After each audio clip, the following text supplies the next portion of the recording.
لوگوں کے کام آؤ، لوگوں کو نفع پہنچاؤ.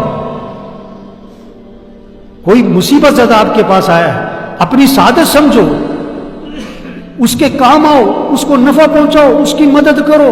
وہ آپ کے پیچھے نہ پھرے، آپ اس کے پیچھے پھرو. بھائی میں تمہاری کیا مدد کر سکتا ہوں؟ عبداللہ بن عباس رضی اللہ عنہ مسجد نبوی میں ہیں، اعتکاف میں. اعتکاف اور مسجد نبوی کا کتنی بڑی بات.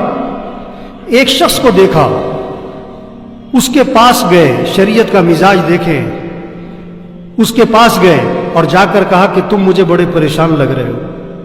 ہاں، لوگوں کے چہرے پڑھو، لوگوں کی زندگی سے اندازہ لگاؤ کون پریشان ہے. آپ کو فکر ہو کہ میں کسی کی مدد کروں، میں کسی کے کام آؤں، کہ تم مجھے پریشان لگ رہے ہو. انہوں نے کہا آپ نے صحیح پہچانا ہے، میں بہت پریشان ہوں. اچھا آپ پریشانی سمجھو. ان کی پریشانی کیا ہے کہ میں نے لوگوں سے پیسے لینے، میں نے لوگوں سے مال لینا ہے، وہ دیتے نہیں ہیں. نہیں، یہ پریشانی نہیں ہے. پریشانی کیا ہے کہ فلاں آدمی کا میرے پر حق ہے، میں نے دینا ہے. اور حضور صلی اللہ علیہ وسلم کی قبر کی طرف اشارہ کیا، اس قبر والے کی عزت کی قسم میں اس حق کے ادا کرنے پر قادر نہیں، میرے پاس ہے کچھ نہیں دینے کو، پریشانی بہت ہے، کہاں سے دوں. تو حضرت ابن عباس نے فرمایا کہ اگر تم کہو تو میں تمہاری سفارش کروں.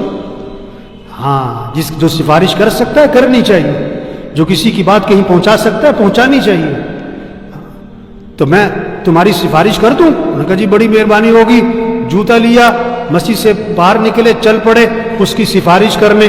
اس نے کہا حضرت آپ تو اعتکاف میں تھے، آپ بھول گئے اپنا اعتکاف. انہوں نے کہا نہیں میں بھولا نہیں ہوں، مجھے یاد ہے میں اعتکاف میں تھا اور میں اعتکاف چھوڑ کے بھی نکل آیا ہوں. پتہ کیوں نکلا ہوں؟ اور حضور صلی اللہ علیہ وسلم کی قبر کی طرف اشارہ کیا، میں نے اس قبر والے سے سنا ہے اور ابھی زمانہ زیادہ نہیں گزرا ہے. یہ کہہ کر آنکھوں میں آنسو آ گئے. آپ نے فرمایا جو اپنے مسلمان بھائی کی حاجت کو پورا کرنے کے لیے چلے پھرے، کوشش کرے، یہ اس کے لیے 10 سال کے اعتکاف سے افضل ہے.